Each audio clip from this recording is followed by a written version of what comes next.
Then the eyes of both of them were opened, and they knew that they were naked, and they sewed fig leaves together and made themselves coverings. So like, oh, let's put on some clothes. And they heard the sound of the Lord God walking in the garden in the cool of the day, and Adam and his wife hid themselves from the presence of the Lord God among the trees of the garden. All right, so they committed a sin, and then they hid from God. All right, they hid. Then the Lord God called to Adam and said to him, "Where are you? Like, where are you?" So he said, "I heard your voice in the garden, and I was afraid because I was naked and I hid myself." And he said, "Who told you that you were naked? Have you eaten from the tree of which I commanded you that you should not eat?" Then the man said, "The woman gave me of the tree, and I ate." And the Lord God said to the woman, "What is this you have done?" The woman said, "The serpent deceived me, and I ate." So the Lord God said to the serpent, all right, so that is the fall of man. All right, first sin, eyes were uncovered. You can see right and wrong. You can see sin. All right, that's what happened here. He said, "I heard you." And then after that, what did they do? They hid from God. Once they sinned, they hid from God. So what is the moral of all this? Hey, don't hide from God. All right. And one a natural instinct when you sin is you're gonna want to hide from God. And that's not the problem here. The problem here is don't hide from God. Even if you sin, even if you committed a sin, hey, take it to God. Lord, I committed a sin. Please forgive me. All right. That is how you go about your sin. Now it's not to sin repetitively. It's not like, all right, I committed a sin today. I'm gonna commit the same sin tomorrow and the next day. No. Hey, if you commit a sin, just take it to God.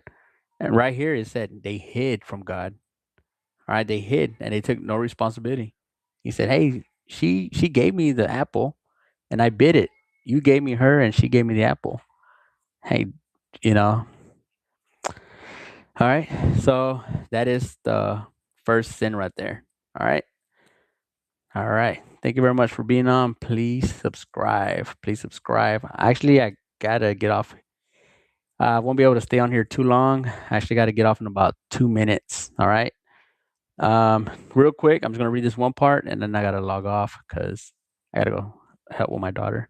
Because you have done this, you are cursed more than all cattle. So he's talking to the serpent. So the Lord God said to the serpent, "Because you have done this, you are cursed more than all cattle." So a serpent is cursed, and more than every beast of the field. On your belly you shall go, and you shall eat dust all the days of your life. And I will put enmity between you and woman, and between your seed and her seed. He shall bruise your head, and he shall bruise his heel. To the woman he said, "I will greatly multiply your sorrow and conception and pain. You shall bring forth children. Your desire shall be for your husband, and he shall rule over you." That is very controversial today. That is very controversial.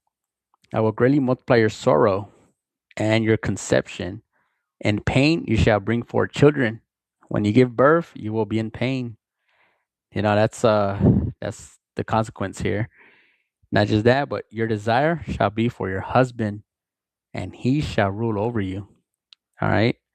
That doesn't mean that means like be submissive to your husband, but husbands do not abuse that. All right.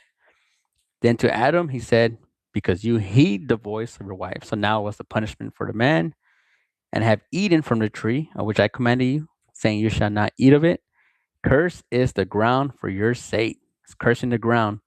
"In toil you shall eat of it all the days of your life."